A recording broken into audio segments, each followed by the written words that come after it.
अस्सलामुअलैकुम, good morning Pakistan. एक और सुबह में आपको खुश आमदीद कहेंगे। मैं हूं हाफिज नजमुस साकिब और मेरे साथ मौजूद हैं हलीमा जुल्फ़िकार। नजम, मैं कुछ चीज़ें देख रही थी तो मुझे पता लगा कि जब आप एक गाना बनाते हैं तो उसके अंदर बहुत सारी चीज़ों का एक मिक्सचर होता है। इंस्ट्रूमेंट्स होते हैं, फिर लिरिक्स लिखे जाते हैं, फिर एक अच्छी सी आवाज़ उसमें अपनी आवाज़ का जादू जगाती है और फिर वो गाना जाके मुकम्मल होता है। लेकिन कुछ लोग ऐसे होते हैं, उनको अल्लाह मियाँ ने ऐसी गॉड गिफ्टेड सलाहियतें दी हुई होती है कि वो एक ही इंस्ट्रूमेंट में जाते हैं और इंसान सुन के सोचता है कि इनको किसी हेल्प की ज़रूरत नहीं है। अगर आज जो हमारे गेस्ट हैं उनके बारे में ये कहा जाए कि उनका वायलिन बजता नहीं है, गाता है, तो ये गलत नहीं होगा। आज के जो हमारे गेस्ट हैं जो यहाँ पे हमारे साथ मौजूद हैं, प्राइड ऑफ परफॉर्मेंस भी उन्हें मिल चुका है, सितारा इम्तियाज़ भी मिल चुका है। क्या क्या मैं इनके बारे में आपको बताऊँ। थैंक यू सो मच हमारे शो पे आने के लिए उस्ताद रईस अली खान साहब। बहुत बहुत शुक्रिया, आपका भी शुक्रिया। उनके साथ उनके साहबजादे भी मौजूद हैं, उस्मान रईस खान साहब। Thank you so much Usman, आपका भी यहाँ आने के लिए। Thank you for having us. सबसे पहले तो मुझे ये बताएं कि जो स्ट्रगल है आपकी सारी, जिसका मैंने अभी थोड़ी सी बातें की हैं क्योंकि अब इतना ज़्यादा इंट्रो तो मैं दे नहीं सकती थी, जितनी बड़ी वो स्ट्रगल है, वो कहाँ से शुरू हुई? मेरे वाले साहब सितार बजाते थे और मेरी उम्र उस वक्त 9 साल की थी। तो उन्होंने फिर मुझसे पूछा, क्योंकि उनका ये ख्याल था कि मेरे सारे बच्चे जो हैं वो म्यूज़िक ही करेंगे, उनका ये ख्याल था। तो उससे पहले मेरे जो बड़े भाई हैं वो भी गिटार बजाते थे। तो फिर उन्होंने मुझसे पूछा, तो मैंने फिर इजहार किया कि मैं वायलिन बजाऊंगा। तो बस 9 साल की उम्र से फिर मैंने। अच्छा, तो फतेह अली खान साहब तो खुद भी इतने बड़े आर्टिस्ट हैं, उनको भी उस्ताद माना जाता है, तो उन्होंने आप लोगों को ये नहीं कहा कि आप भी सितार की तरफ आएं? या ये तो एक उस ज़माने में समझा जाता था कि मगरबी एक इंस्ट्रूमेंट है। ये असल में सितार उनका ख्याल था मेरे एक और भाई को शुरू कराने का। तो इसलिए फिर जब मैंने वायलिन का इजहार किया तो उन्होंने एक आध दफ़ा पूछा कि वायलिन क्यों बजाना चाहते हैं आप। तो वो उस वक्त के मुताबिक जो भी मेरे ज़हन में जवाब आया कि इसकी साउंड, इसकी जो शक्ल है, बॉडी है, हाँ ये वो मुझे बड़ा।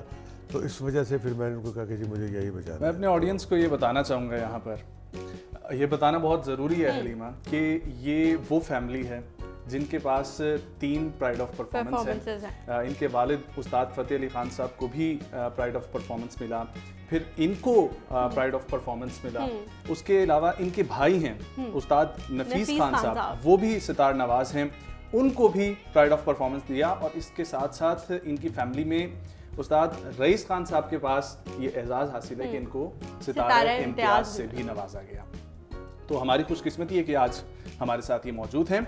उस्मान जी, आपके घर में तो, आपके घराने में पूरी यूनिवर्सिटी मौजूद है। बिल्कुल ठीक है, तो आपका यहाँ पर आने का सफ़र कैसा रहा? क्योंकि हमने कुछ इंटरव्यू में सुना था कि खान साहब नहीं चाहते थे कि उनके बच्चे उनके फुटस्टेप को फॉलो करें और इस इंडस्ट्री में आए।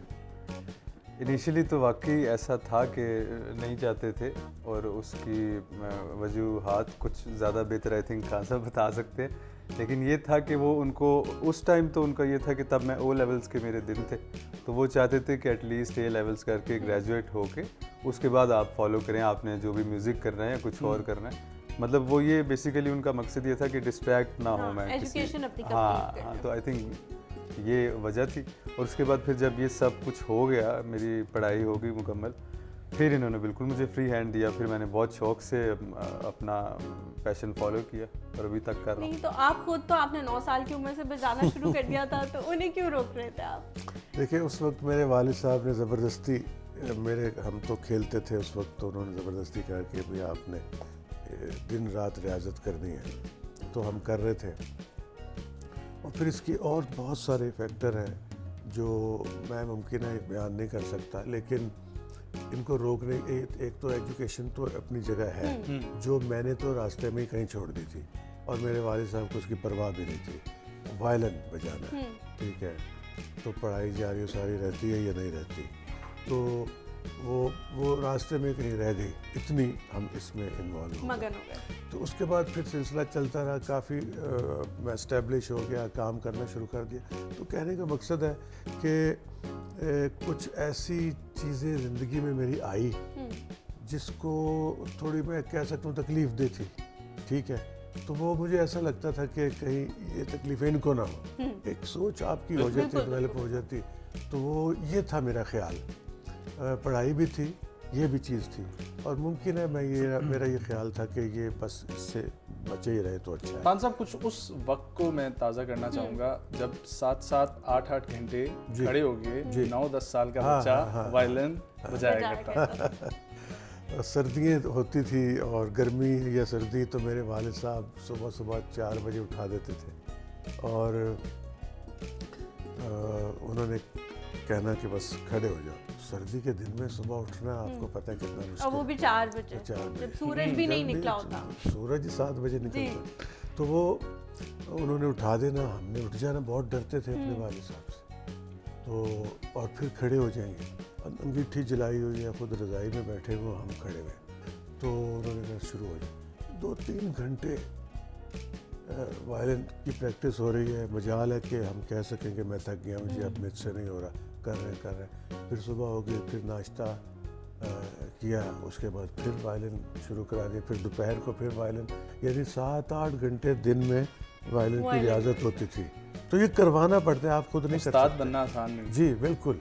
तो इस तरह किया हमने। नहीं, लेकिन उसका आज फिर जी बिल्कुल, भी तो रहे ना, पेबैक भी तो आ रहा है। इसको बात को तो मैं बहुत बड़ी बात बना के कहूँगा कि ये वही है जो इसका सब्र मुझे जो आज मिला है, कि उन्होंने दिन रात रियाजत कराई, इल्म और कसब दिया और राग और ताल बताए, और ये वही वक्त होता है जिस वक्त आपको वो जो कानों में आपकी चीज़ें चली जाती हैं, वो सारी ज़िंदगी फिर वो चलती रहती है। हाँ बिल्कुल। तो अच्छा उस्मान, उन्होंने तो अपने वालिद साहब से जो सीखा वो उन्होंने बताया भी कि ऐसे सीखा, वो ऐसे करते थे। आपने उनसे कैसे सीखा, और फादर से सीखना क्या मुश्किल होता है या आसान होता है? मेरे साथ तो बहुत लीनियंट थे ये इस मामले में, और आई थिंक मैं मतलब ये बताऊंगा कि अगर आपकी एक लेगेसी चलती है तो वो थोड़ा सा ज़्यादा मुश्किल होता है, क्योंकि आपको लोग कंपैरिजन आपका बहुत ज़्यादा करते हैं।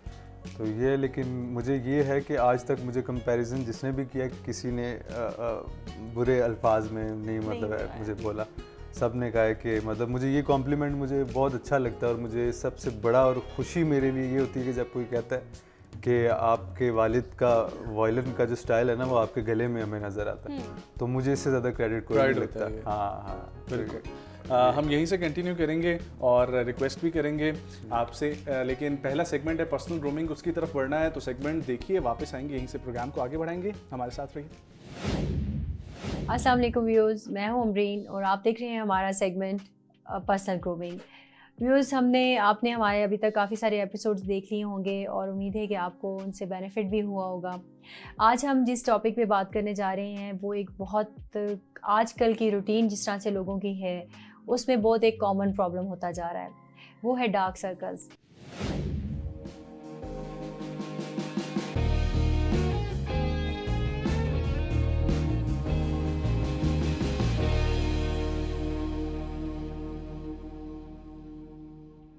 डार्क सर्कल्स आजकल छोटे छोटे बच्चों को भी मैं देख रही हूँ हैं, और बड़े लोगों को भी हैं। और देखिए, डार्क सर्कल की रीज़न क्या है? डार्क सर्कल बहुत रेयर है कि जेनेटिकली हो, कुछ लोगों की फैमिली में भी होता है प्रॉब्लम, लेकिन इसका बहुत ज़्यादा जो ताल्लुक़ है बनने का या होने का डार्क सर्कल्स, वो है आपकी रूटीन। आपकी जब नींद पूरी नहीं होती, आप बहुत ज़्यादा देर स्क्रीन टाइम आपका एक्सेसिव है, और अगर आप बहुत ज़्यादा देर पढ़ाई कर रहे हैं, आप सोते नहीं हैं टाइम से, या आपका वर्कलोड ऑफिस का ज़्यादा है, या इफ़ यूर हाउस वाइफ और घर की आपकी बहुत ज़्यादा कोर्स हैं, बहुत ज़्यादा आपको कामों में टाइम नहीं मिलता कि आप अपने आप को रेस्ट दे सकें और अपनी नींद पूरी कर सकें, तो सबसे मेन फैक्टर आपका नींद पूरी ना होना डार्क सर्कल्स का रीजंस बनते हैं। इसके अलावा आपकी डाइट भी एक बहुत इंपॉर्टेंट फैक्टर है कि आपके डार्क सर्कल्स क्यों होते हैं। जब आपकी अच्छी डाइट नहीं होगी, आपको ब्लड की कमी होगी बॉडी में, आपका लिवर अच्छा फंक्शन नहीं कर रहा होगा, तो ये भी एक बहुत बड़ा रीज़न है कि आपके फेस पे डार्क सर्कल्स प्रोमिनेंट हो जाते हैं। थोड़े बहुत डार्क सर्कल्स होना इज़ नॉर्मल, इस पर इतनी टेंशन लेने की ज़रूरत नहीं होती, थोड़ा बहुत लाइटर। लेकिन जब आपके ज़्यादा डार्क सर्कल होते हैं तो फिर आप उसको सीरियस लें। आप सबसे पहले तो मेडिकल हेल्प लें, जो भी आपका इशू है मेडिकली आप उसको सॉर्ट आउट करें, और उसके बाद आप अपनी रूटीन को ठीक करें, क्योंकि जब तक आप अपनी रूटीन ठीक नहीं करेंगे आप अपने आप को कभी भी हेल्दी और फिट फील नहीं करेंगे। और जब भी आपको कोई इंटरनल वीकनेस या प्रॉब्लम होती है तो सबसे पहले वो आपके चेहरे पे और आपकी नेल्स पे, आपकी स्किन पे नज़र आना शुरू हो जाती है। डार्क सर्कल्स सबसे बड़ी बात है कि वो बिल्कुल अच्छे नहीं लगते हैं, कोई भी नहीं चाहता कि उसके फेस पे इस तरह से हो, क्योंकि आपकी वैसी लुक उसे बीमारों वाली आना शुरू हो जाती है। तो डार्क सर्कल को किस तरह से दूर किया जा सकता है, हम तो आपको बीइंग ब्यूटिशियन मैं आपको यही बता सकती हूँ कि उनको कवर कैसे किया जा सकता है, या एक रूटीन रेगुलर आप किस तरह से फॉलो करें कि वो आपके कम हो जाए। लेकिन आपने इसको इंटरनल हेल्थ को जब तक आप ठीक नहीं करेंगे वो कम्प्लीटली आपके कभी भी ख़त्म नहीं होंगे। मेकअप में हम आपको बताते रहते हैं कि डार्क सर्कल्स को किस तरह से कवर करना है। सबसे एक कॉमन बहुत सारे मेकअप आर्टिस्ट को तो ऑब्वियसली पता ही होता है, लेकिन आम लोगों को भी आजकल पता है कि जो ऑरेंज कंसीलर होता है वो आपका डार्क सर्कल्स को अच्छी तरह से कवर कर लेता है। कोई भी बेस लगाने से पहले आप कोई भी अच्छा ऑरेंज कंसीलर लें और आप अपने डार्क सर्कल्स पे, स्पेशली जो आइज़ के ये वाला एरिया है ये बहुत सेंसिटिव एरिया होता है, आपने कभी भी इस पर ज़्यादा बेस नहीं लगानी, आपने इस पर बिल्कुल लाइट सी बेस और टैप करना है। कभी भी आपने इस एरिया को रगड़ना नहीं है, चाहे आप स्पंज यूज़ कर रहे हैं, चाहे आप अपने हैंड्स यूज़ कर रहे हैं, चाहे आप ब्रश यूज़ कर रहे हैं, आपने इसको बिल्कुल लाइटर और सॉफ्ट हैंड्स के साथ इस एरिया पे आप अपना जो है उसको कंसीलर को या करेक्टर को आप लगाएंगे और उसके ऊपर आपकी जो रेगुलर बेस होगी वो आप यूज़ करेंगे। मेकअप में तो ये आप कर लिया, आपने कवर कर लिया, आपका ख़त्म हो गया। लेकिन आपकी आम रूटीन में हर वक्त तो आप मेकअप नहीं कर सकते, आप हर वक्त तैयार श्यार होकर भी नहीं फिर सकते हैं। तो वहाँ पे आप जब आपके फेस पे इस तरह डार्क सर्कल्स होते हैं तो ऑब्वियसली वो अच्छे नहीं लगते हैं, और आप कभी भी नहीं चाहेंगे कि आप इस तरह से मरीज़ों वाली आपकी लुक आए। उसमें मैं आपको कुछ टिप्स बता दूंगी, कुछ मैं आपको स्किन रेजिम, जैसे हमने फेशियल भी आपके साथ शेयर किया था कि आप फेशियल करें तो आपकी स्किन फ्रेश हो सकती है। तो फेशियल करते हुए जब आपने आईज़ एरिया को लेना है तो उसमें एक एक्स्ट्रा स्टेप आप ऐड कर सकते हैं, और वो स्टेप बहुत ज़रूरी है आपकी आइज़ की और इस स्पेशली इस जो सेंसिटिव एरिया की हेल्थ और क्या कहते हैं ना उसको आप एक लंबे अरसे तक फ्रेश और यंग लगने के लिए आपका ये एरिया बहुत इंपॉर्टेंट रोल प्ले करता है, क्योंकि सबसे पहले रिंकल्स भी यहीं पे आपके पड़ते हैं, और जब ये एरिया आपका ड्राई होगा, रिंकल्स वाला होगा, तो आपकी बेस भी अच्छी नहीं लगती है। आप उसमें फ़ौरन से जब आप बेस लगाते हैं तो आप एकदम से आपकी केकी और पैची लुक देना शुरू हो जाता है। तो उसके लिए आप ऑब्वियसली ओवरनाइट तो कोई ऐसा फॉर्मूला नहीं है कि आपकी एक रात में आपके ठीक हो जाए, तो उसके लिए आपको स्किन रूटीन को फॉलो करना होता है, और स्किन रेजिम यानी कि जो भी आप फेशियल कर रहे हैं उसके अंदर आपको ये स्टेप ऐड ऑन करवाने हैं। या आप डेली जब रात को नाइट क्रीम लगाते हैं, अगर आप लगाते हैं तो, अगर आप नहीं लगाते तो फिर उसका तो कोई हल नहीं है, लेकिन अगर आप रात को सोने से पहले नाइट क्रीम लगा के क्लेंस करके फेस को सोते हैं तो आप अपने इस एरिया को स्पेशली फोकस करें। बाज़ार में आजकल तो इतनी क्रीम्स, इतने सीरम्स, इतना कुछ अवेलेबल है कि आप थोड़ा सा बस इसको सिर्फ हार्डली मैं कहती हूँ 1 मिनट भी आप दिन में दे दें तो आपके ये इश्यूज़ जो हैं आहिस्ता आहिस्ता सॉर्ट आउट हो जाते हैं। सीरम्स, आई सीरम्स अवेलेबल हैं, आप जब नाइट क्रीम लगाएं तो उससे पहले आप ये आई सीरम हल्का सा आप अपने इस एरिया पे लगा के और सारे अपने जो डार्क सर्कल्स हैं उनको उनके उस एरिया को पूरे को कवर करके आप हल्का सा हैंड अपनी जो भी फिंगर जिससे ज़्यादा प्रेशर नहीं आता, आप इस फिंगर के साथ इसको हल्का सा टैप करें और इसको छोड़ दें ओवरनाइट, तो डेफिनेटली आपकी जो है आपने जो ड्राइनेस है वो भी कम होगी इस एरिया की, और जो डार्कनेस है with the passage of time वो भी कम हो जाएगी आपकी। बाज़ार में डिफरेंट आई मास्क अवेलेबल है। आई मास्क आप हमेशा फेशियल के दौरान मैं आपको सजेस्ट करूँगी कि आप घर पे भी जब फेशियल कर रहे हैं या आप इवन सैलून पे भी जा रहे हैं तो आप ये स्टेप ऐड करवाएं। आई मास्क आपको अवेलेबल है मार्केट में, आप कोई भी अच्छी कंपनी का आई मास्क ले सकते हैं। उसको अप्लाई करने का क्या तरीका है कि आप इस एरिया में जो आपका ये आई कंटूर एरिया है इसके ऊपर आप आई मास्क अप्लाई करेंगे, और उसके बाद आप कोलेजन आई कॉन्सेंट्रेट अप्लाई करके कोई भी आप ले सकते हैं, किसी भी अच्छी स्किन कंपनी का, आप जो जिनके स्किन केयर प्रोडक्ट्स अच्छे अवेलेबल हैं, आप लेके उसको अप्लाई करके तो उसको 10 मिनट्स या 15 मिनट्स के लिए छोड़ दें एंड देन आप अपना मास्क रिमूव करें और फिर उसको एक्सेसिव जो है आपका प्रोडक्ट है उसको हल्का सा टैप करेंगे तो एब्जॉर्ब हो जाएगा आपका। तो ये तो आपको जो अवेलेबल हैं प्रोडक्ट्स मार्केट में, उसके साथ आप जब भी अपनी स्किन को ख्याल करेंगे तो डेफिनेटली आपको फ़ायदा होगा। इन चीज़ों का आपको नुकसान कभी भी नहीं होगा। देखिए, जब आप केयर करते हैं किसी भी चीज़ की तो उसकी एज बढ़ती है, तो अपनी स्किन को भी आप प्यार करें, उसका ख्याल रखें और उसको तवज्जो दें। जब आप तवज्जो देंगे तो डेफिनेटली आप एक लंबे अरसे तक यंग एंड फ्रेश लग सकते हैं। अगर आपके पास महंगे प्रोडक्ट्स यूज़ करने का नहीं है, आपके पास, आप यू कांट अफोर्ड देम, तो उसमें आप ये कर सकते हैं कि आप घर पे एक सिंपल रेमेडी है, विटामिन सी का इस्तेमाल ज़्यादा करें। विटामिन सी के सीरम्स अवेलेबल हैं, वो आप जब भी लगाते हैं तो वो वैसे भी डार्क स्पॉट्स और एरियाज़ को लाइटन करता है। इसके अलावा एक सिंपल टिप है, आप आलमंड ऑयल में विटामिन ई क्रीम को मिक्स करके आप अपने डार्क सर्कल्स के ऊपर मसाज अच्छी तरह से करके ओवरनाइट आप सो जाएं, सुबह उठेंगे तो आपको वैसे ही अपनी आइज़ एरिया बड़ा सॉफ्ट, स्मूथ और फ्रेश फील होगा। लेकिन आपको जो भी रूटीन फॉलो करनी है ज़्यादा कंटिन्यूटी के साथ करनी है। आप एक दिन में कभी भी मिरेकल एक्सपेक्ट नहीं करते, आप रेगुलर करते रहेंगे तो डेफिनेटली आपको अपनी स्किन और हर चीज़ बेहतर फील होगी। तो व्यूअर्स, ये आज का प्रोग्राम था डार्क सर्कल के हवाले से। इंशाल्लाह नेक्स्ट प्रोग्राम में नए सेगमेंट के साथ, नए टॉपिक के साथ दोबारा आएंगे। हमारा प्रोग्राम देखते रहिएगा। टेक केयर, अल्लाह हाफिज़।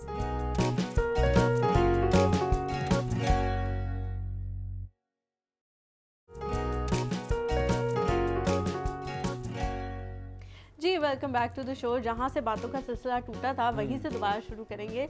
लेगेसी की बात हो रही थी। फ़तेह अहमद ख़ान साहब बहुत बड़े उस्ताद थे अपने वक्त के। 1980s में उनको प्राइड ऑफ परफॉर्मेंस मिला, जब लोगों को तसव्वुर ही नहीं था इस चीज़ का कि ये भी कोई चीज़ है। तब उनको एक्नॉलेज किया गया हुकूमत की तरफ से। तो उसी लेगेसी को आगे लेके चलना कैसा लगा आपको, और क्या ये लगा कि बहुत बड़ी जिम्मेदारी मेरे कंधों पे भी आन पड़ी है? जी बिल्कुल। 80 में जैसे उनको प्राइड ऑफ परफॉर्मेंस मिला तो उनकी दुनिया से चले गए। मैं 17 साल का था उस समय। तो अभी चंद साल ही हुए थे हमें ये उन्होंने सिखाया, तो इस दुनिया से चले गए। तो फिर जो कुछ उन्होंने हमें सिखाया हुआ था उसका एहसास बड़ी जल्दी होना शुरू हो गया मुझे कि अब ये मुझे इसको आगे लेके चलना है। तो अल्लाह बख्शे मेरी वालदा जो है, उन्होंने उनका बड़ा किरदार है इसमें। देखिए, आप सोचते हैं कि अब मेरे वालिद साहब नहीं हैं, आप लापरवाह हो सकते हैं, आपको और खेलें चीज़ें की तरफ ध्यान आपका जाता है, वो उम्र ही ऐसी होती है ना। तो मगर उस चीज़ को मेरी वालदा ने हिलने नहीं दिया। वही जो चीज़ चल रही थी ना, उन्होंने उस चीज़ को कायम रखा। क्या मिसाल के तौर पे कि जो एक रूटीन थी रियाजत की, उन्होंने उसको जारी रखा। उठाया, रियाज करो, तो ये उनको क्रेडिट जाता है। तो उसी तरह जैसे मैं 7-8 घंटे रियाजत करता था, तो उन्होंने एहसास भी दिलाया साथ में। एक तो ये बताया कि आपकी रियाजत वैसी की वैसी चलनी चाहिए, साथ एहसास भी दिलाया कि ये अब आपको लेके चलना है और पता चलना चाहिए कि आपने सीखा और आप किसके बेटे हो। तो साथ साथ ये एहसास भी दिलाया, साथ साथ रोका और टोका भी कि ये नहीं करना, ये नहीं करना, सही और गलत भी सिखाया, सारा कुछ सिखाया। तो ये जिंदगी के तौर तरीके भी समझाए साथ। उनको ये जाता है। फिर साथ काम करने का भी ढंग बताया कि उसी वक्त मैंने काम शुरू कर दिया, कमाना भी है क्योंकि अब तो वो चले गए, तो साथ रियाजत भी करनी है, साथ रोज़गार का भी मामलात है। तो ये सारा इनका बहुत बड़ा किरदार है मेरी वालदा का। जब कुछ वायलिन के बारे में बताएं कि ये कहाँ से साज आया है, ठीक है, कुछ इसके बारे में। वायलिन की एक मैं आपको बताता हूँ। वायलिन मेरी नॉलेज के मुताबिक ये 1500 ईस्वी में, हाँ 15th सेंचुरी में ईस्ट इटली में इजाद हुआ था। अच्छा। ये तो एक इसकी 500 साल की तारीख है वायलिन की, 500-600 साल की तारीख। तो ये वहाँ इजाद हुआ था, तो उस वक्त इसकी शक्ल थोड़ी सी इससे मुख्तलिफ थी, थोड़ी सी बदसूरत कह सकते हैं इससे। इसको अगर मिलाया जाए ना, तो उस वक्त किसी ने सोचा होगा जो भी, लेकिन वो बहुत जल्द इस शक्ल में आ गया। डेवलपमेंट काफ़ी जल्दी हो गई। तो फिर उसके बाद ये आज तक ये ऐसी शक्ल में ही रहा और दोबारा गुंजाइश नहीं आई कि इसको किसी और तरीके से चेंज किया जाए। तो ये 500 साल की इसकी तारीख़ है और फिर पूरी दुनिया पे छा गया और आज पूरी दुनिया में चाहे वो मिडिल ईस्ट है, चाहे वो यूरोप है, अमेरिका, ऑस्ट्रेलिया, वो पूरी दुनिया में वायलिन के बगैर और म्यूज़िक या ऑर्केस्ट्रा जो है वो कंप्लीट नहीं होता। जी, और फिर इसको ये भी कहा जाता है कि ये साजों का बादशाह है। हाँ, लीड इंस्ट्रूमेंट। जी जी बिल्कुल है, इसको ये भी कहा जाता है, बिल्कुल माना जाता है जी। उस्मान, मुझे ये बताएं कि खान साहब को तो दुनिया देखती है परफॉर्म करते हुए, ठीक है, खुशी होती है, एक ख़ास तौर पर पाकिस्तान के लिए बड़ी एक प्राइड की बात है जब बाहर के किधर भी परफॉर्म कर रहे होते हैं किसी भी हॉल में। घर में कैसे हैं खान साहब, उस बारे में बताएं, और आपका क्या रिश्ता किस तरीके से है? घर में मुझे नहीं लगता कि मैंने अभी तक इनका वो एग्रेशन देखा कभी। वो इतने ज़्यादा ये पोलाइट हैं, काइंड हार्टेड हैं, और मतलब मुझे याद भी नहीं है कि मुझे बहुत ज़्यादा डांट कभी पड़ी हो या कभी कुछ पड़ गया हो। हाँ। लेकिन ऐसा कोई मेरी याद नहीं है। तो बहुत ज़्यादा फ्रेंडली हैं, और मेरा तो खैर मुझे लगता है कि मैं मतलब सबसे ज़्यादा क्लोज़ हैं मैं और बाबा मेरे। तो क्योंकि अब जैसे जब ये मुझे कुछ सिखा रहे होते हैं, कुछ बता रहे होते हैं सॉरी, तो वो अगर मैं बार बार एक मिस्टेक कर रहा हूँ तो ये इनकी आदत है, ये सिर्फ गुस्से से देखते हैं। तो जब वो देखना होता है ना तो मैं भी, क्योंकि मैं भी थोड़ा सॉफ्ट हार्टेड हूँ, तो मुझे एकदम वो होता है, क्योंकि हमारा बॉन्ड ऐसा है कि मैं एकदम फील करता हूँ उनसे। तो क्लोजनेस तो सबसे ज़्यादा, क्योंकि प्रोफेशन भी एक है मेरे घर में, सिर्फ मेरा और इनका। तो आपने वायलिन सीखा है? मैंने गाना सीखा है। अच्छा, आप इस तरफ आ गए। और वो भी उसकी वजह ये थी कि मैं बहुत ज़्यादा क्लियर करता हूँ बात, वो इसलिए कि ऐसा ना लोग समझेंगे इस गाने में ज़रा जल्दी बंदा आगे आ जाता है। वो ये बिल्कुल मेरी वजह नहीं थी, मेरे दिल में डिज़ायर था, जो ऑब्वियसली अल्लाह ताला डालते हैं डिज़ायर, तो वो मेरे हमेशा से मेरे दिल में था कि मुझे गाना है। अगर इंस्ट्रूमेंट भी होता तो मैं आज इंस्ट्रूमेंटलिस्ट होता, और उसमें ये अपनी ख्वाहिश थी, मतलब ये मेरी अपनी ख्वाहिश थी। अच्छा खान साहब, हमारी फरमाइश अब आने वाली है कि आप कुछ सुनाएं। वैसे मेरी तो पर्सनली फरमाइश है ताजदार हरम, बल्कि पूरे हमारे जो है मीडिया हमारी हाउस टीम की पूरी सबकी ये बहुत फेवरेट है, और जब हमने सुना तो हमें यकीन ही नहीं आ रहा था कि कोई बंदा ऐसा भी इसको बजा सकता है। अच्छा, ज़रूर मैं सुनाता हूँ।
क्या बात, माशाल्लाह, बहुत खूब, बहुत खूब। सलामत रहें। बहुत बहुत शुक्रिया। बहुत खूब।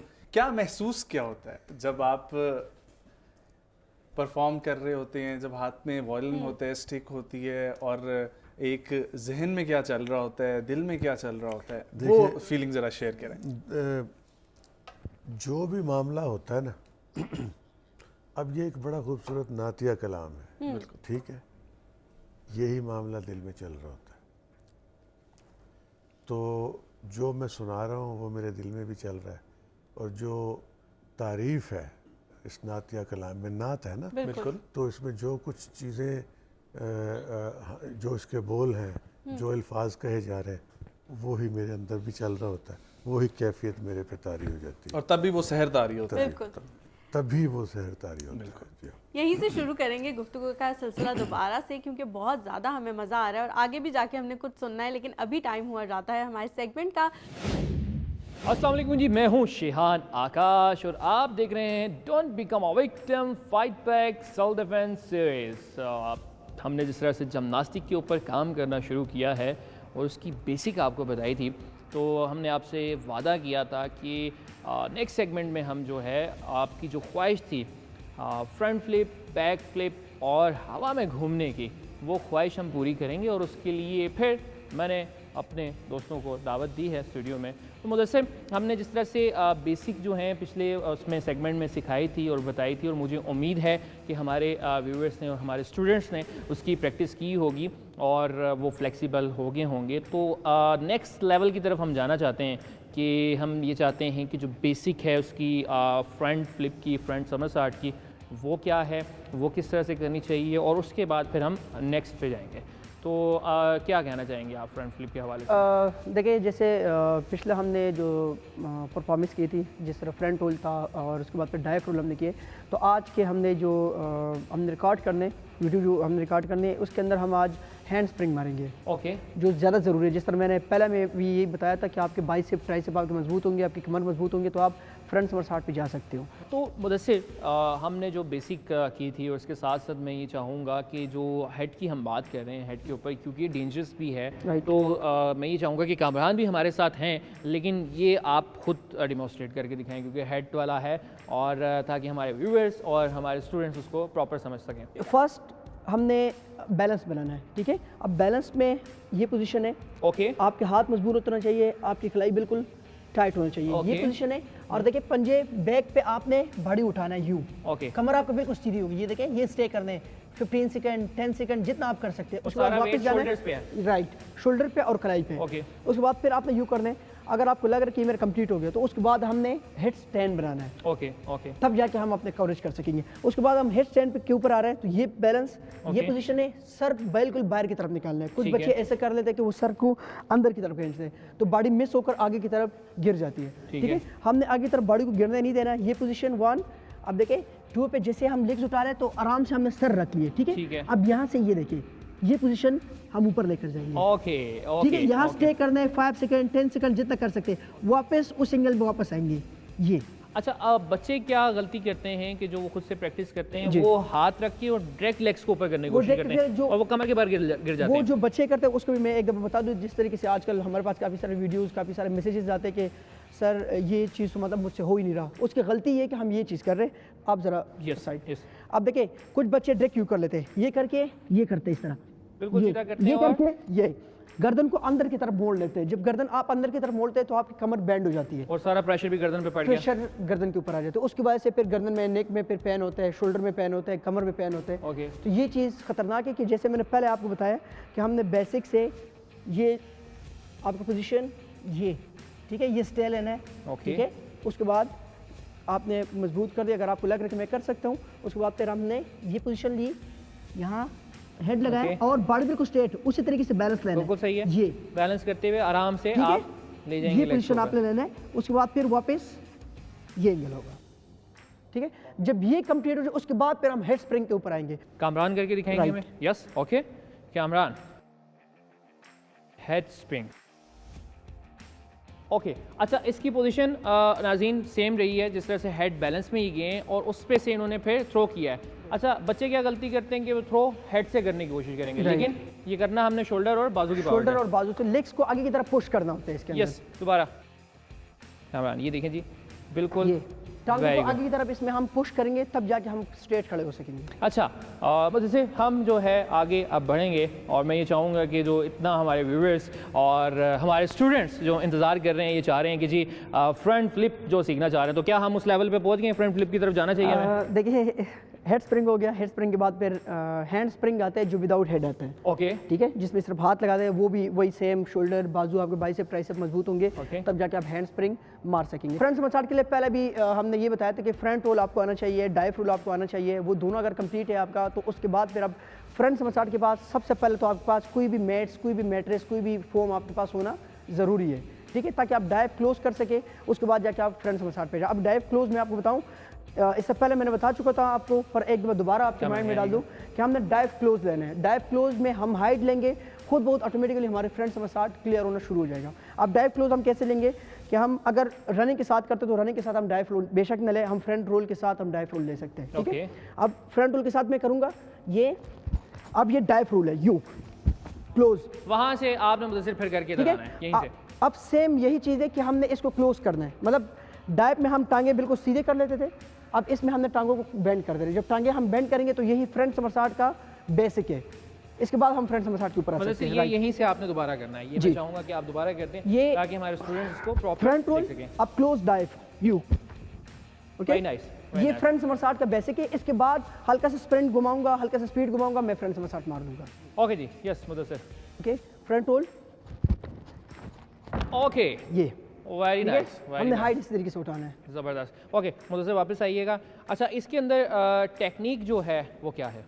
टेक्निक यही है कि हम, जैसे मैंने फ्रंट रोल की, तो फ्रंट रोल के बाद मैंने पहले ही बताया कि फ्रंट रोल के बाद हमने बॉडी को स्पीड से पुश करने आगे की तरफ। ठीक है, फ्रंट रोल में हमने रुकना नहीं है। अगर हम फ्रंट रोल में रुक जाते हैं उसके बाद फिर बॉडी उठाने की कोशिश करेंगे तो हम जाके कमर के बिल। अच्छा, मुझे सिर्फ ये व्यूअर्स को और अपने स्टूडेंट्स को ये बताना है कि इसमें एंगल क्या था। सिर्फ हाथ पे आप आइए और स्लो सिर्फ ये बताइए कि कहाँ तक जाना है हमने जी। फ्रंट फ्लिप के लिए जो आपने किया है, फ्रंट रोल में हमने जो फ्रंट मसाट मारने, तो उसके लिए हमने जो फ्रंट रोल किया और फ्रंट रोल का जो हम सहारा ले रहे हैं, उसका वजह ये है कि सहारा हम इसलिए ले रहे हैं ताकि हमें फ्रंट रोल में उसमें फ्रंट मसाट में हमारे लिए आसानी हो। ठीक है, अब जब मैं फ्रंट रोल कर रहा हूँ, ठीक है, ये मैंने की, अब यहाँ से मैंने स्पीड से नहीं घूमना, बॉडी मेरा नीचे नहीं होगी, यही से मैंने बॉडी को उठाकर घूमना है। यहाँ से बॉडी को मैंने स्पीड से ऊपर की तरफ उठाना है। ठीक है, जब मैं बॉडी उठाऊंगा तो वही जिस तरह मैंने पहले बताया था कि हमने डाइव रूल लेना है और क्लोज डाइव रूल लेना है। ठीक है, यहाँ से जब बॉडी उठाऊंगा तो स्पीड के साथ बॉडी को मैंने ट्विस्ट देना है अंदर की तरफ, तब जाके मेरे लेग्स को मुझे पकड़ना चाहिए। जब मैं लेग्स को पकड़ूंगा तो खुद बहुत ऑटोमेटिकली मेरी बॉडी आगे की तरफ घूम जाएगी। ओके, अच्छा, इसमें ये हमने हाथ लगाए बगैर किया है, ठीक है, ऐसे ही इसमें हाथ नहीं हमने नहीं, लगाए, दूसरे में हमने हाथ नहीं लगाने,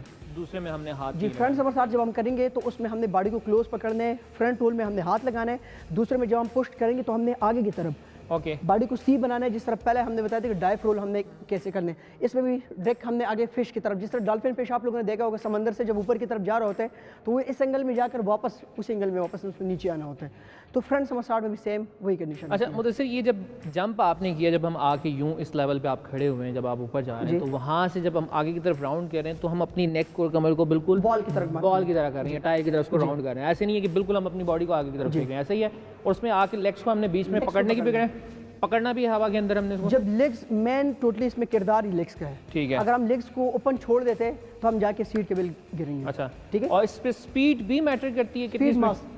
अच्छा, स्पीड आपकी अच्छी होना चाहिए। घूमते वक्त आपने, जब आप घूमेंगे आगे की तरफ, जब डाइव आप लेंगे तो डाइव के फॉर्मल आपने लेग्स को ये बेंड करने हैं, इसको पुश करना है। जब बैक पे हम पुश करते हैं तो साथ ही हमने झटका देने गर्दन को, स्पीड के साथ हम वहाँ पर घूम सकते हैं। तब जाके हम, अगर हम स्पीड स्लो रखें और लेग्स को हम रिलैक्स छोड़ दें तो हम कमर के बल जाके गिरेंगे। कमर के बल जाके गिरेंगे। अच्छा, जो हाथ लगा के करते हैं, राइट, हाथों के साथ करते हैं, वो आसान है या मुश्किल है? वो इजी है, वो इजी है। हेड स्प्रिंग के बाद फिर हैंड स्टैंड आता है। ओके, और हैंड स्प्रिंग के बाद फिर हैंड स्प्रिंग आते हैं, जो तो आप मुझे डेमो करके दिखाएंगे ये कामरान वो करके? कामरान हैंड स्प्रिंग आते करके दिखाने। ठीक है कामरान, यस, ओके, जी, वेरी गुड। ये हेड स्प्रिंग के बाद आता है। फिर से आप यहाँ से यहीं से करेंगे और फिर मेरी तरफ आएंगे ताकि हम इसको प्रॉपर सीख सकें। अच्छा, इसमें ये क्या कर रहा है कि ये हाथ नीचे लेके जा रहा है और अपनी बॉडी को बैलेंस कर रहा है। इसको जरा आप लेग पकड़िएगा, इसके ये हैंड स्टैंड जो कहते हैं उसके ऊपर, ताकि हम व्यूअर्स को बता सकें। यस, हैंड स्टैंड करना बेटा, यस, ओके ये हैंड स्टैंड आपको बन गए, इस पोजीशन में ये गया है जी। यहाँ से इसने अपनी बॉडी को नीचे किया है, राइट। नीचे करने के बाद इसने पुश किया है और सामने खड़े होने की कोशिश सामने की पुश करके अब आगे की तरफ जाना है। जी बेटा पुश, ओके ठीक है, यानी ये हैंडस्प्रिंग में आप आता है। हैंड स्टैंड वाली पोजीशन में गए जो हम पहले कर चुके हैं, उसके बाद आपने अपनी बॉडी को नीचे किया और हैंड से अपने आप को शोल्डर की पावर से पुश किया। Yes. ऐसे नहीं है कि यहाँ से जाके आप सीधा आगे Straight गिर जाए। मैं सीधा जाके गिर जाऊँ और मैं खड़ा हो जाऊँगा, ऐसा नहीं, नहीं, ऐसा ठीक नहीं है। तो होता, ये बिल्कुल। पूरा एक स्प्रिंग है, कामरान यहाँ आइएगा। अच्छा मुझे उम्मीद है कि आप इस चीज़ की प्रैक्टिस कर रहे होंगे और इसको अच्छी तरह से आप स्टडी करेंगे, अच्छी तरह से इसकी प्रैक्टिस करेंगे।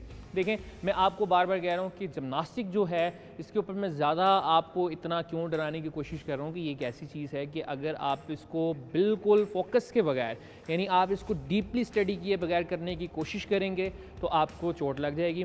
लेकिन जिनको शौक़ होता है वो चोट से डरते नहीं हैं और जो डरते हैं वो कुछ कर नहीं सकते हैं। तो मुझे यकीन है कि आप इसकी जो है प्रैक्टिस बहुत ज़्यादा करेंगे और मुझे उम्मीद है कि आपको क्लब जाने की ज़रूरत नहीं पड़ेगी। और ये जो आपका शौक़ था, जो कुछ लोगों ने हमें कहा था, हमने वो पूरा करने की कोशिश की और मैं इन फ्यूचर इंशाल्लाह फिर कोशिश करूँगा कि मैं मुदस्सिर को दावत दूँ जिसके अंदर हम जो है कोशिश ये करें कि बैक फ्लिप जो है उसके ऊपर भी हम काम करने की कोशिश करें, उसको भी आपको सिखाने की कोशिश करें। तब तक ये जो बेसिक्स हमने आपको बताई हैं इनकी प्रैक्टिस कीजिए और इससे फ़ायदा उठाइए, इंजॉय कीजिए। इंशाल्लाह फिर मुलाकात होगी नए सेगमेंट के साथ, नई टेक्निक के साथ। अपना तब तक बहुत ख्याल रखिएगा। अल्लाह हाफिज़।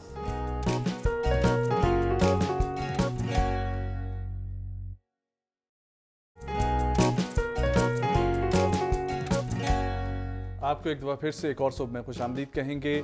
उस्ताद रईस अहमद ख़ान साहब हमारे साथ मौजूद हैं और उनके साहिबजादे उस्मान रईस भी मौजूद हैं। तो अब रुख करते हैं उस्मान की तरफ। उस्मान, अब आपसे रिक्वेस्ट है हमारी, ठीक है? आपके काफ़ी कवर्स भी हमने सुने और आपके ओरिजिनल भी आ चुके हैं, ठीक है? तो जो आप शेयर करना चाहें, जो सुनाना चाहें, वो बिल्कुल हमारी ऑडियंस के साथ शेयर करें, हम सुनना चाहेंगे। मैंने रिसेंटली एक बहुत अच्छा गाना डिस्कवर किया, मेहदी हसन खान साहब का था, है मतलब, तो वो मैं आपको सुनाता हूँ। जी जी प्लीज़। मैंने एक इवेंट पे गाया था तो इसलिए मुझे उसकी मेलोडी बहुत अच्छी लगी है। इजाज़त है?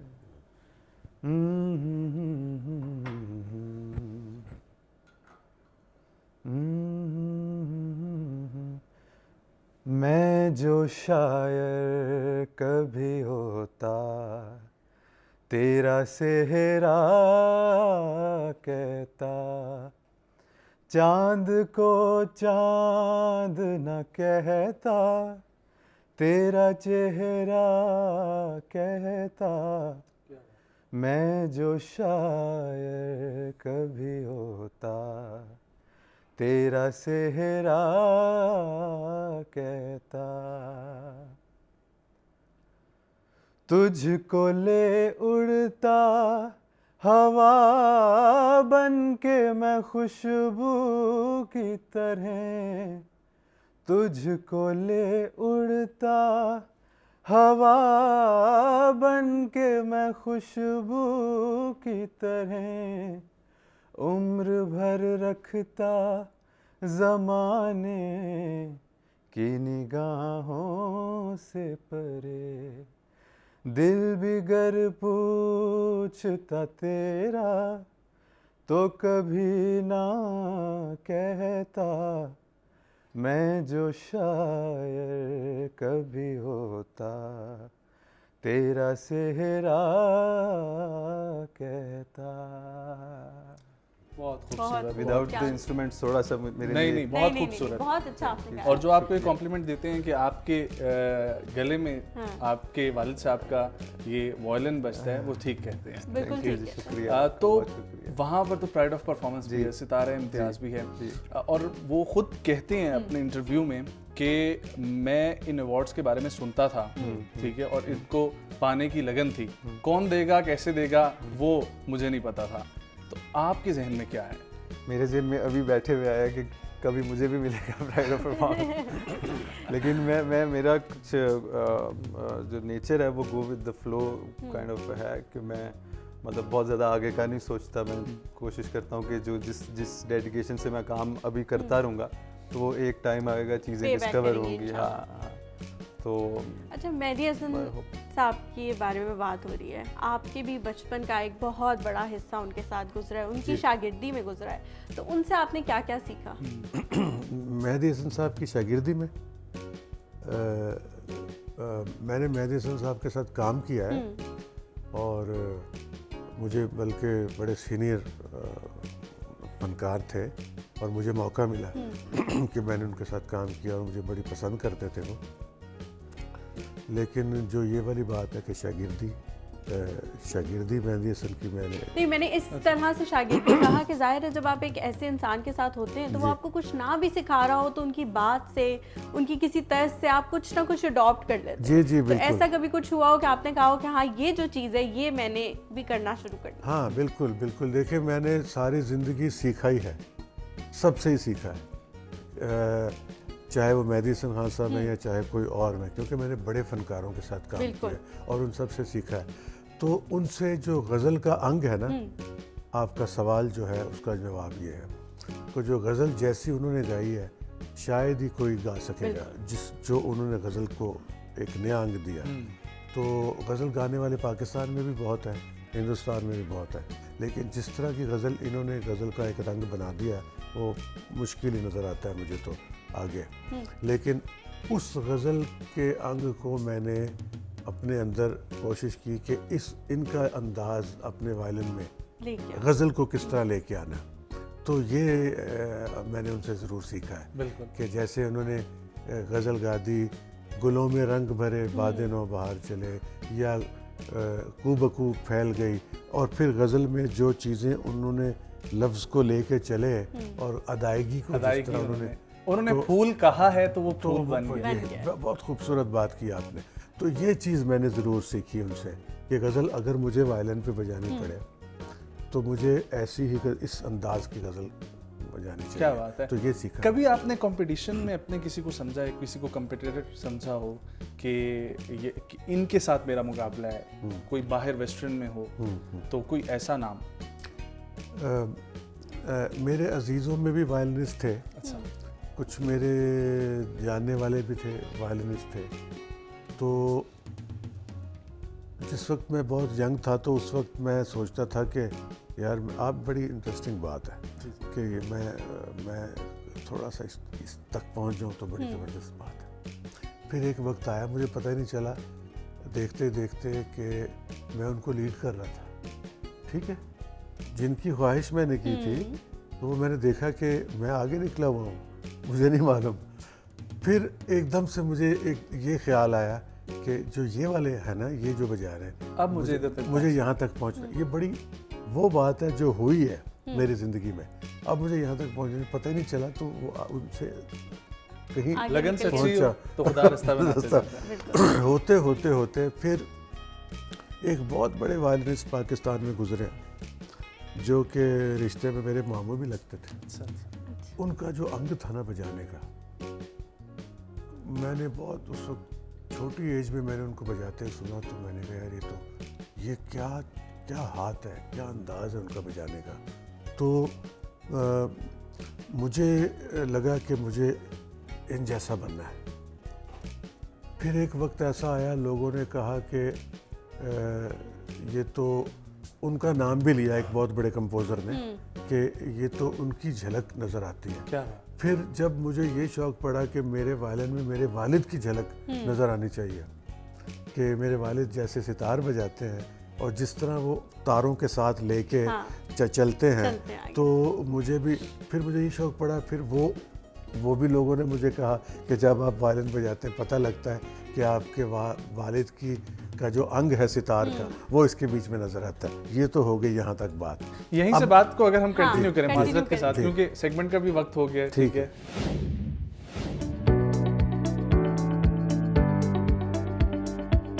अस्सलामुअलैकुम नाजरीन, कैसे हैं आप? मोहम्मद अली हमजा एक बार फिर एक नए आइडिया के साथ आपकी खिदमत में हाजिर है। ये नया आइडिया मेरा नहीं है, बल्कि ये वो नया आइडिया है जिसने इंसानी तारीख को बदला।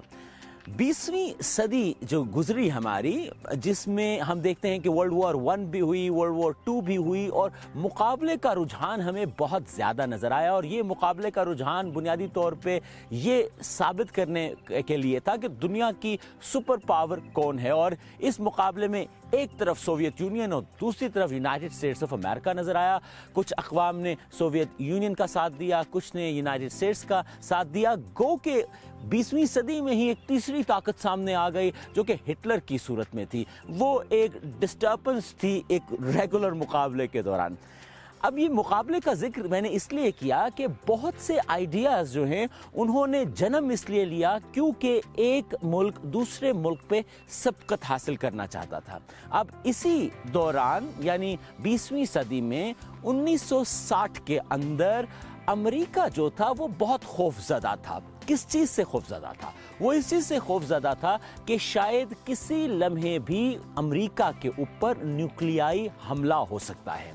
अब जब मामला हो इस किस्म के मुकाबले का और खौफ हो न्यूक्लियाई हमले का, तो यकीनन अमेरिका ये चाहता था कि जो इंफॉर्मेशन अमेरिकन इंटेलिजेंस पहुंचाए अपनी इंटेलिजेंस एजेंट्स को, उसको पहुंचाने का कोई खुफिया तरीका होना चाहिए। अब इस खुफिया तरीके को समझने के लिए और इसको बेहतर करने के लिए 1960 में अमेरिका ने अपनी एक रिसर्च एंड डेवलपमेंट और थिंक टैंक रैंड को ये काम दिया कि डेटा ट्रांसमिशन यानी मालूमात की इधर से उधर जाने के मामले को कुछ इस तरह देखें ताकि डेटा ट्रांसमिशन तेज़ भी हो और सीक्रेट भी हो कि किसी को पता ना चले भाई कौन सा पैगाम कहाँ किसको कब पहुँचाया जा रहा है। जब think tank American think tank Rand को ये काम दिया तो उस थिंक टैंक में मौजूद एक साहब पॉल बर्नर ने एक आइडिया पेश किया।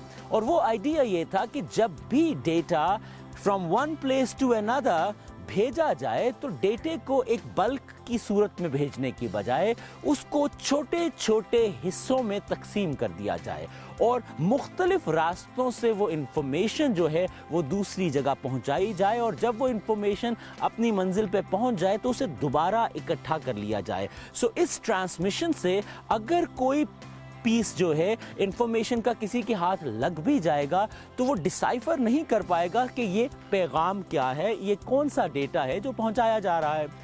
इस चीज़ को पैकेट स्विचिंग का नाम दिया गया, यानी कि इंफॉर्मेशन जो है वो पैकेट्स स्मॉल पैकेट्स की सूरत में from one place to another जाए। पॉल बर्नर के इस आइडिया के ऊपर काम होता रहा और 1969 में पॉल बर्नर ने पहला पैकेट स्विचिंग नेटवर्क आरपा नेट जो है वो बना दिया। आरपा नेट बुनियादी तौर पे इंफॉर्मेशन को from one place to another in form of small packets भेजता था और इससे जो इंटेलिजेंस की इंफॉर्मेशन थी उसकी तरसील में आसानी थी कि nobody could decipher it because the information was going from one place to another in small packets. So packet switching network ARPANET Paul Baran ने 1969 में बनाया and this ARPANET became the basis of the idea that changed the world, and that is the internet. अगर आपसे ये सवाल किया जाए कि जितनी टेक्नोलॉजीज आपके सामने हैं उसमें से किस टेक्नोलॉजी ने इंसान और इंसानी माशरे पे सबसे ज़्यादा असर पिछली 2 दिहाइयों या 4 दिहाइयों या 2 सदियों में डाला, इवन कि इससे ज़्यादा अरसा भी शामिल किया जाए, तो मेरे ख्याल से आपका जवाब एक ही होगा और वो जवाब होगा द इंटरनेट। यस, इंटरनेट जब तश्कील पा गया तो यकीनन उसके बाद उसके इस्तेमाल के ऊपर फोकस किया गया। आज हम इंटरनेट को अगर इस्तेमाल करें तो हम देखते हैं कि दुनिया की 25% आबादी इंटरनेट से डायरेक्टली मुंसलिक है और बाकी आबादी जो है वो इनडायरेक्टली मुंसलिक है। So internet was an idea जिसने एक नए दौर का आगाज कर दिया। सो हम ये कह सकते हैं कि internet was not an idea that changed the world, rather internet was an idea that actually found a new world. एक नई दुनिया बन गई और उस दुनिया को हम कह सकते हैं कि वो इंटरनेट की दुनिया है और आज हम उस दुनिया में जीते हैं। इंटरनेट का बन जाना जो था वो नाकाफ़ी था, क्योंकि इंटरनेट के इस्तेमाल के ऊपर फोकस ज़रूरी था। जहाँ तक बात थी कि ARPANET बनाया और पैकेट स्विचिंग नेटवर्क बनाया, so that was for specific people for the specific purposes. लेकिन अगर इंटरनेट का इस्तेमाल दुनिया के लिए लाना था तो what we needed next was world wide web. Yes, www, यानी हमें वेबसाइट्स चाहिए थी जहां पे इंफॉर्मेशन शेयरिंग हो सकती और इंटरनेट का इस्तेमाल जो है उसको बढ़ाया जाता। इसी मकसद के लिए 1989 में टिम बर्नर ली एक साहब थे जिन्होंने हाइपर टेक्स्ट का आइडिया दिया, और उन्होंने बुनियादी तौर पे हाइपर टेक्स्ट बेसिस के साथ लिंकेजेस, हाइपर लिंक्स क्रिएट करना शुरू किए। अब ये वर्ड जो है हाइपर लिंक, ये कॉमन वर्ड है हमारी ज़िंदगी में। अगर आप तालिबे इल्म हैं, आप माइक्रोसॉफ्ट वर्ड यूज़ करते हैं, पावर पॉइंट यूज़ करते हैं या कोई भी सॉफ्टवेयर यूज़ करते हैं, तो you make the hyper links. आप वेबसाइट पे जाते हैं तो आप एक बटन को क्लिक करते हैं तो उस बटन के साथ hyper link other pages of the website होते हैं। सो बेसिकली टिम बर्नर-ली ने 1989 में एक हाइपर टेक्स्ट का आइडिया दिया और उसने इसको नाम इंक्वायर का दिया, और इस इंक्वायर के ऊपर उसने मज़ीद काम किया और फिर उसने पिच किया ये आइडिया फंडिंग के लिए और कहा कि अगर मुझे फंड किया जाए तो I can develop a hyper text basis, जिसकी वजह से मुख्तलिफ साइंसदान अपने कामों को शेयर आसानी से कर सकते हैं। सो बुनियादी तौर पे टिम बर्नर-ली जो था उसका मकसद था कि हम इंफॉर्मेशन मुख्तलिफ जगह पे रखें, लेकिन एक बटन के क्लिक से दूसरी इंफॉर्मेशन तक एक्सेस हासिल की जाए ताकि साइंसदानों के दरमियान इंफॉर्मेशन शेयरिंग आसान हो जाए।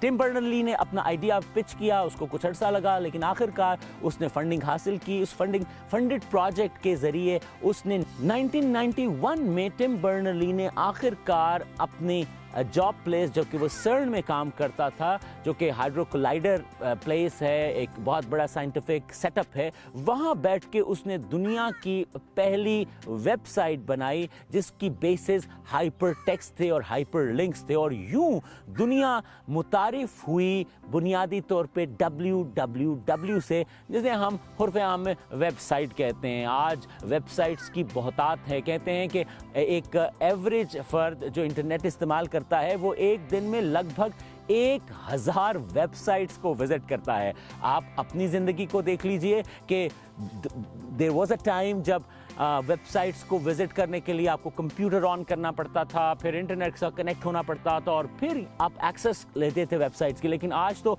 मोबाइल पे बैठे बैठे you have an access to internet, और आप ना चाहते हुए भी आम लाइफ में, रेगुलर लाइफ में कई वेबसाइट्स खोलते हैं, उन पे इंफॉर्मेशन देखते हैं, और इंफॉर्मेशन शेयरिंग जो कि मकसद था इंटरनेट का और वेबसाइट्स का, उसमें हम अब पूरी तरह इन्वॉल्व हो चुके हैं। बल्कि हम ये कह सकते हैं कि www और इंटरनेट हमारी ज़िंदगी में सरायत कर चुका है, and we can not live without that. आज अगर आपका मोबाइल बंद हो जाए तो आपको ये मसला कम होता है कि आपको किसी की कॉल आनी है, आपको ये मसला ज़्यादा होता है कि how can we access to information that we want to. और फिर एक पूरी इंडस्ट्री खड़ी हो गई, information sharing on and over the websites. फिर वेबसाइट्स, मुख्तलिफ इंडस्ट्रीज उसके अंदर आ गई, और वर्चुअल वर्ल्ड जो है, वेबसाइट की दुनिया जो है वो खड़ी हो गई। और आज क्लाउड्स का दौर है, यानी हम अपनी इंफॉर्मेशन क्लाउड से मुराद ये बादल नहीं हैं जो हमें आसमान पे नज़र आते हैं, बल्कि क्लाउड्स वो स्टोरेज स्पेसेस हैं इंटरनेट के ऊपर जो हमारे डेटा को सेव करती हैं, और उसकी एक्सेस दुनिया में कोई भी हासिल कर सकता है। फिर ब्लॉकचेन का आइडिया आया, वो जो पैकेट स्विचिंग नेटवर्क था वो इवॉल्व होता हुआ ब्लॉकचेन के थॉट तक पहुंच चुका है, और आज blockchain is one of a top research area in computer sciences and in information technology. Internet, that idea changed the world or found a new world. It was a wonderful idea and still it's growing and growing, और लगता तो ये है कि एक वक्त आएगा कि हमारी तारीख, हमारा माजी, हमारी मालूमात, जिस तरह आज आप विकिपीडिया जैसी वेबसाइट्स पर जाके कुछ भी पढ़ सकते हैं, जिस तरह आप गूगल सर्च इंजन जैसे सर्च इंजन से दुनिया की कोई भी चीज़ तलाश कर सकते हैं। सो ये वक्त के साथ साथ मामला बढ़ता ही चला जा रहा है। सो इंटरनेट वो आइडिया नहीं था जिसने जन्म लिया और उसके बाद उसकी एवोल्यूशन जो है वो थम गई। इंटरनेट की एवोल्यूशन अब भी जारी है। पहले फर्स्ट जनरेशन, सेकंड जनरेशन, अब तो 5G की बातें हो रही हैं और 5G का मकसद भी बुनियादी तौर पे क्विक, फास्टर डेटा ट्रांसमिशन है। और ये सब कुछ शुरू कहाँ से हुआ? यस, ये सब कुछ शुरू हुआ with the idea of internet that found a new world. आज तक के लिए इतना ही, इजाजत दीजिए, खुदा हाफिज।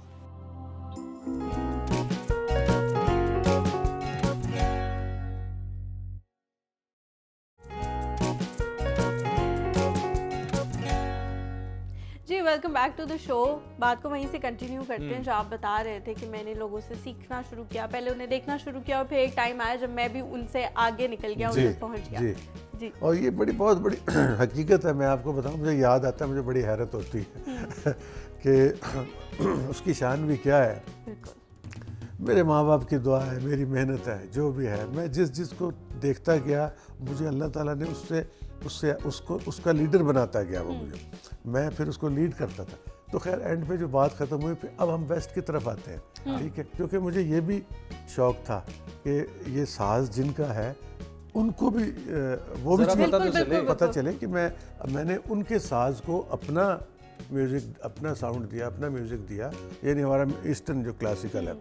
फिर मैंने कहा कि फिर मैंने दुनिया के बेहतरीन वायलिनिस्ट सुनने शुरू किए, तो जो बड़े बड़े नाम थे, तो उनका म्यूज़िक भी बजाना शुरू किया। कि जैसे एक बहुत बड़े कंपोज़र हैं मोज़ार्ट, ठीक है, जिनकी एक सिम्फनी थी जिसको शायद गालिबन कहते हैं 40th ऑफ मोज़ार्ट, तो वो मैंने फिर बजाई। और फिर बड़े बड़े नाम और भी, बड़े बड़े वायलिनिस्ट और भी। मैं ये तो नहीं कहता कि फिर मैंने उनको लीड किया या मैंने उनको क्रॉस किया, लेकिन मैंने उनका म्यूज़िक भी साथ में। और फिर मुझे एक और शौक़ पड़ा कि जो वायलिनिस्ट बजा रहे हैं मैं इनका म्यूज़िक बजाऊं, और मैं पूरी दुनिया में बजाता हूं।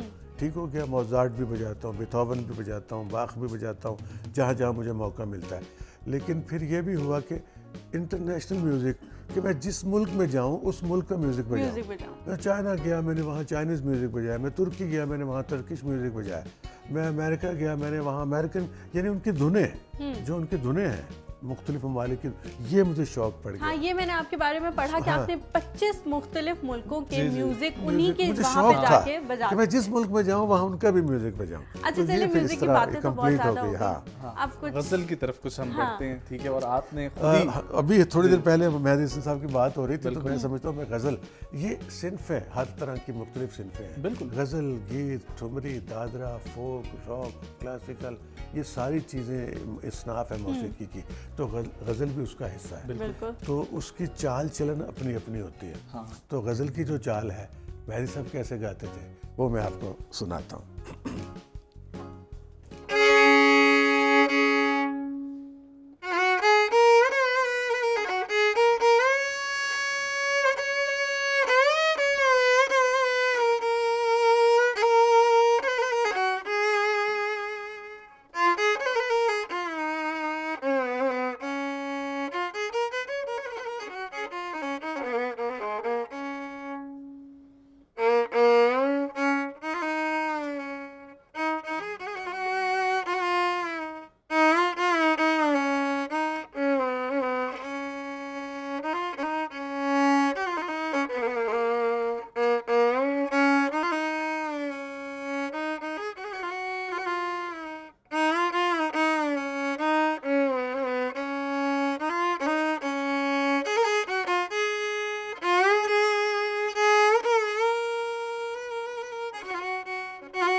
कमाल। वाह, जितनी क्या तारीफ बात की है। जाए कम कम। है। हम लोग अल्फाज ढूंढ रहे थे आपकी इस के दौरान के किस तरीके से जो है ना वो तारीफ। नहीं, लेकिन जितने भी अल्फाज ढूंढ लें मिलते नहीं हैं इस तरह के मौक़ों पे अल्फाज के इंसान क्या कहे, कैसे तारीफ करे। लेकिन चलते हैं अपने नेक्स्ट सेगमेंट की तरफ।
एक बार फिर से आपको एक और शो में खुशामदीद कहते हैं। वक्त बहुत कम रह गया है तो आप दोनों से मेरी ये रिक्वेस्ट है कि अभी तक आपने भी परफॉर्म किया, आपको भी हम सुना, आप दोनों की साथ परफॉर्मेंस नहीं हमने देखी, तो मैं चाहूँगा कि आज हमारे इस शो पे ठीक है और क्लोजिंग भी करीब है तो हम लोग मनकबत अगर कुछ हो जाए। ज़रूर। और मैं ये कहना चाहूँगा कि मैं अपने आप को इस काबिल नहीं समझता कि मैं इनके साथ परफॉर्म करूं, लेकिन ये ज़िक्र है पाकों का, तो मैं चाहूँगा कि इसको हम साथ परफॉर्म।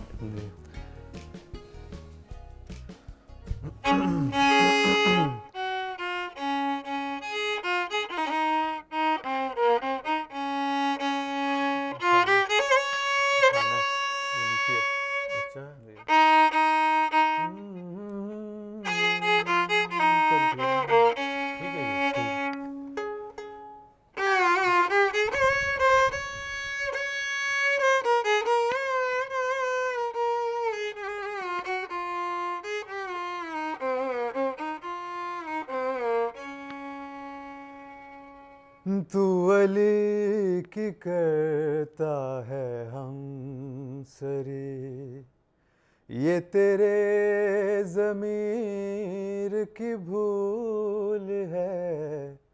तू अली की करता है हम सरी, ये तेरे ज़मीर की भूल है।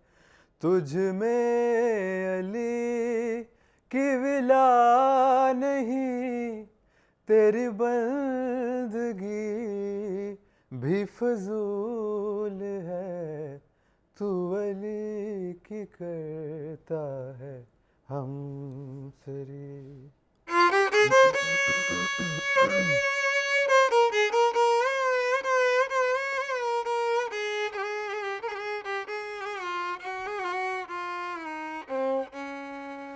वो अली जमाल आए लमा, वो अली जो हासिल कुल कफा, उसे क्या कहूँ तू खुद बता। चल तुझ पे छोड़ा ये फैसला, जिसे हक ने बख्शा है मर्तबा। जो अज़ल से शोहर बतूल है, राह जागता तो इमाम था। राह जागता तो इमाम था, कभी सो गया तो रसूल है। तू अली की करता है हम सरी।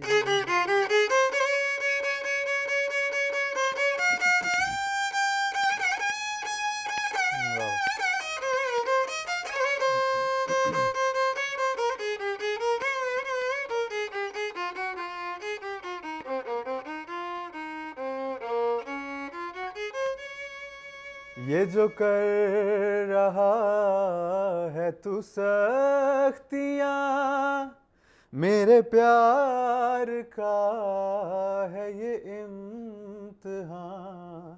तुझे तख्त पर भी सकून नहीं, मुझे धार पर भी मिली अमां।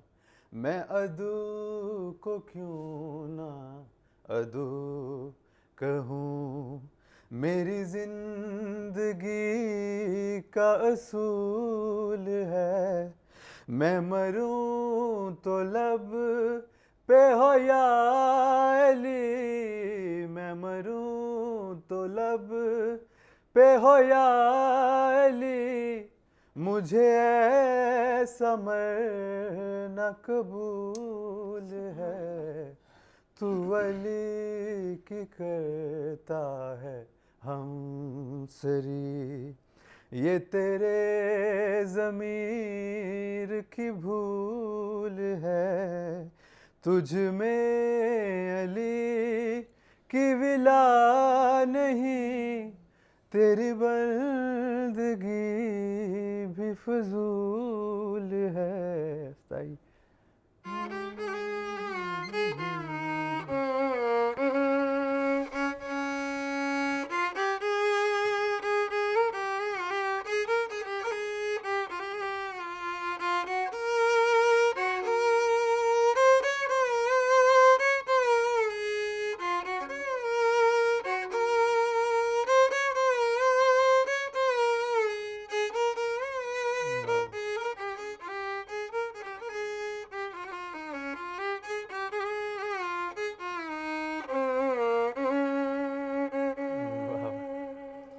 माशाल्लाह, बहुत खूबसूरत। बहुत शुक्रिया उस्ताद साहब आपकी आमद का, आपने वक्त निकाला और आज यकीन माने बहुत हम लोग लुत्फ़अंदोज़ हुए आपकी परफॉर्मेंस से, आपकी बातों से। बहुत शुक्रिया Usman, wish you best of luck.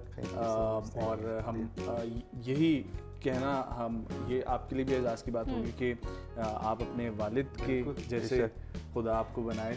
बहुत शुक्रिया आप दोनों की आमद का। ख़वातीन और हज़रात, ये जो सहर तारी हुआ है ये मैं नहीं चाहूँगा कि टूटे, तो आप लोग ज़रूर फीडबैक दीजिएगा। तमाम सोशल हैंडल्स पे आप लोग देख सकते हैं ये प्रोग्राम भी।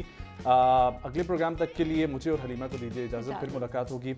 अल्लाह हाफ़िज़।